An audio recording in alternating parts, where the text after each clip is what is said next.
when we were there, kind of taking care of my mother-in-law, it was about 24/7 care for a while.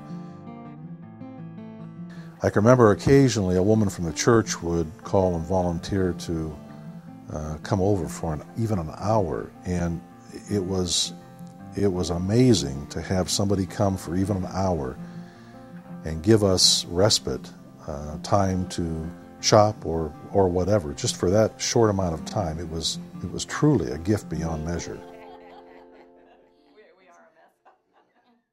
Found out some startling statistics that caregivers lose about 30% of their own lifetime because of the stress.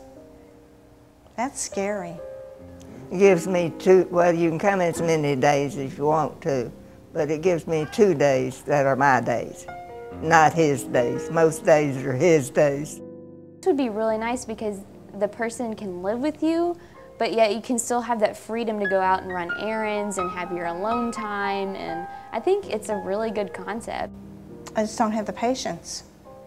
I remember not having patience with my son, and I surely don't have my patience with my mom. And that's sad. That's sad. How can it be that you can love someone deeply and at the same time resent them? The answer is not hard, because we're human.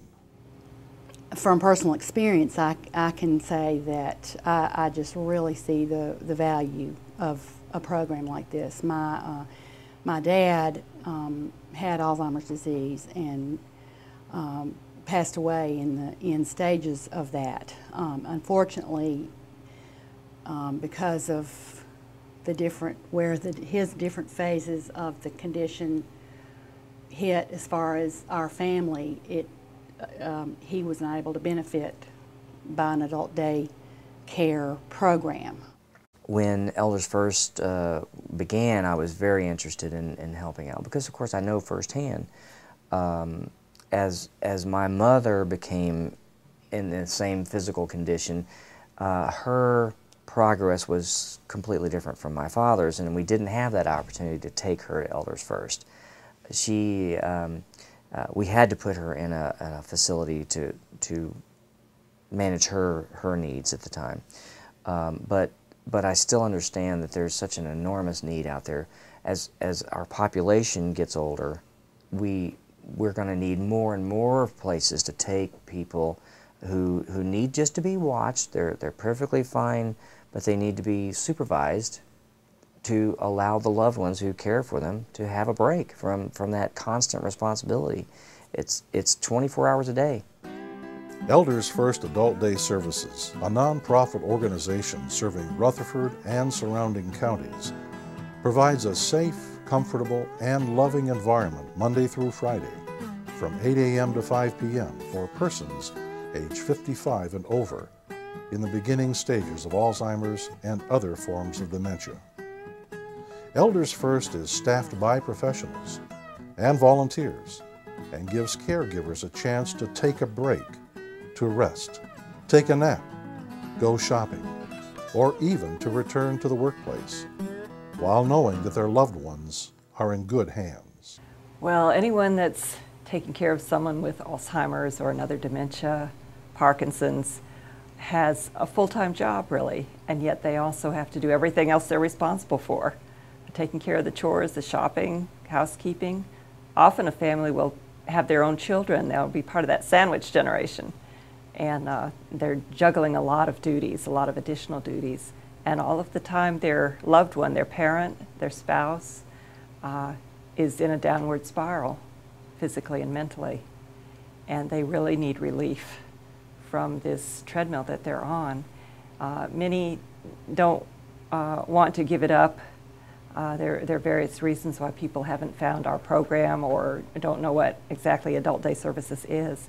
But when their loved one comes in our door, we provide a full program of activities and meaning in their life and help that person to feel accepted and achieve a lot during the day, thus giving the caregiver the time to go rest, remain employed, take a nap, whatever they need to do, perhaps just rebuild their life they lose track of themselves, who they are, what their meaning really is, except for this caregiving role.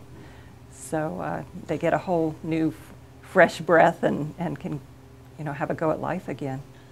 Even though I come in every day, and it sparked something in me, because I know this is my calling and this is where I should be. This is where I am, and I'm doing it because I love it. But I would get the help, bring them and get the help, and realize that you will feel guilty, because that's just a part of the emotion, but accept it and take the help. It doesn't mean you're less of a person. It doesn't mean you're not doing the job. It lets you do your job better. It allows you to take care of yourself so that when you are taking care of your loved one, you can do it better. It's not that family caregivers have stopped caring. Due to exhaustion, they have simply shut down. And with that come feelings of sadness, regret, even guilt. Professionals in the field of aging tell us that the number of those family members needing and providing care is only going to skyrocket. The New York Times said yesterday was a tsunami of Alzheimer's. And they used that word very accurately, because over age 85, I think the prevalence is something like 30%. We are ready for a boom within the next 10 or 15 years of people in their 70s and 80s because of this thing called the baby boomers. And it is going to be a huge issue. Probably the most important social policy concern that is looming on the horizon. While the services of Elders First are not free, the cost for all-day and half-day care is far less than a nursing home or in-home professional care. And in addition to organized activities that exercise the body and mind, Elders First provides a daily box lunch and light snacks for participants. Most of all, it provides loving care for the caregivers and those receiving care. There's, of course, always financial need. We are a nonprofit, and we have a series of fundraisers through the year, and so the donations are very important to us. People can support in that way. Other times we get contributions of material things, cookies, punch, those kinds of things that help keep the program going. We have many, many volunteers from all walks of life.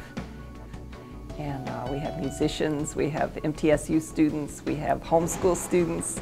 The preschool comes in from this church and spends time with us once in a while. So volunteerism is very important to us.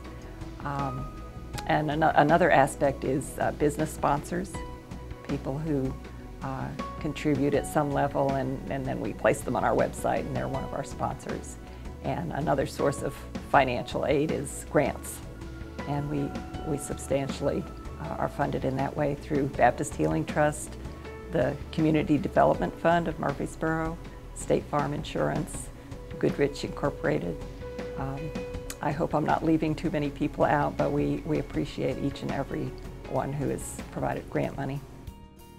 To learn more about Elders First Adult Day services, to find out how to donate or volunteer your time, to see a list of our generous sponsors and our volunteer board members, please visit our website at www.eldersfirst-ads.org or call or email us at 615-542-4371 or eldersfirst@dtccom.net. And that's what we want for our elders. We want them to be able to stay in society as long as possible and have a quality of life. And that's what we do here for them. That's what we give them.